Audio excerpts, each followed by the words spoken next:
Bonjour chers abonnés et bienvenue dans une nouvelle leçon. Soyez attentifs. Allez-y, c'est parti. Continuons notre leçon du pluriel. Aujourd'hui, nous allons voir le pluriel des noms composés, écrits en plusieurs mots. اليوم سوف نتطرق لجمع الكلمات المركبة من كلمتين. Commençons par le premier cas d'un nom composé d'un adjectif plus un nom. Donc, tous les deux prennent la marque du pluriel comme dans les exemples suivants. Le nom composé d'un adjectif plus un nom peut être composé d'un nom plus un adjectif.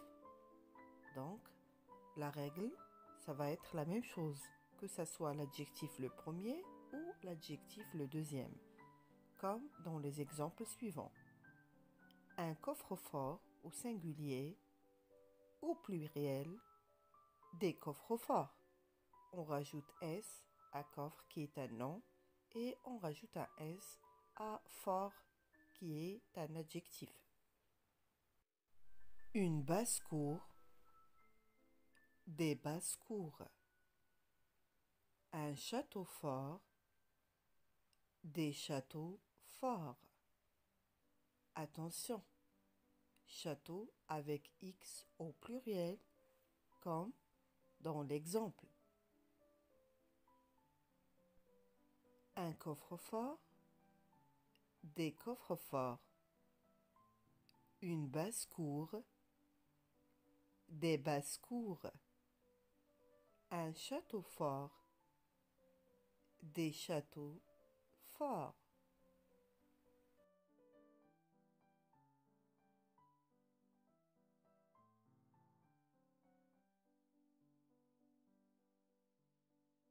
Le nom composé, s'il est formé de deux noms en apposition, tous deux prennent la marque du pluriel.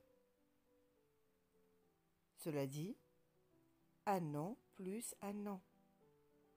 Comme dans l'exemple, un chou-fleur, au pluriel, des choux-fleurs.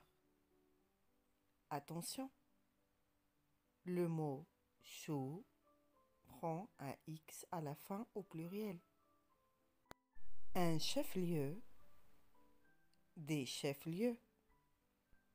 Lieu prend X au pluriel. Un chou-fleur, des choux-fleurs. Un chef-lieu, des chefs-lieux.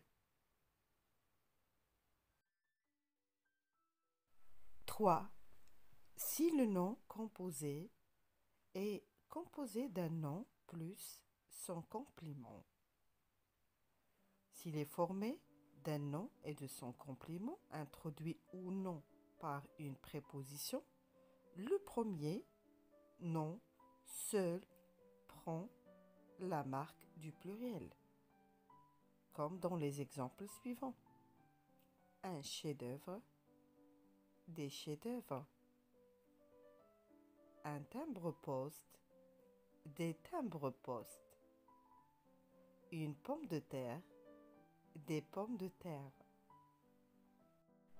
Ici, nous avons le deuxième nom qui est le complément, complète en fait le sens du mot pour comprendre de quel mot s'agit-il. Par exemple, de quelle pomme s'agit-il? Il s'agit de la pomme de terre. De quel timbre on parle? On parle du timbre de la poste. Donc là, nous avons le nom plus son complément. Uniquement le nom prend la marque du pluriel. Le complément ne la prend pas, comme ce que vous voyez dans l'exemple. J'attire quand même votre attention à une petite chose, que entre les deux noms, on va dire le nom et le complément, on peut trouver un petit trait d'union ou bien une préposition, comme la préposition de. Voilà. 4. Si le mot composé est formé d'un mot invariable et d'un nom, le nom seul prend la marque du pluriel, comme dans l'exemple suivant. Une avant-garde, des avant-gardes. Un en-tête, des en-têtes.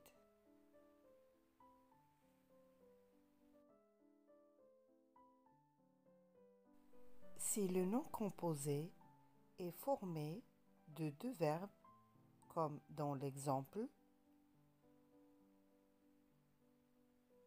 au pluriel, les deux verbes restent invariables. Un va et vient, des va et vient. On ne change rien à part l'article défini ou indéfini.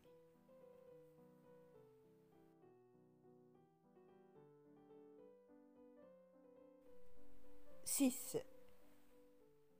Si le nom composé est formé d'une expression comme un tête-à-tête, au pluriel, elle reste invariable, on change juste l'article.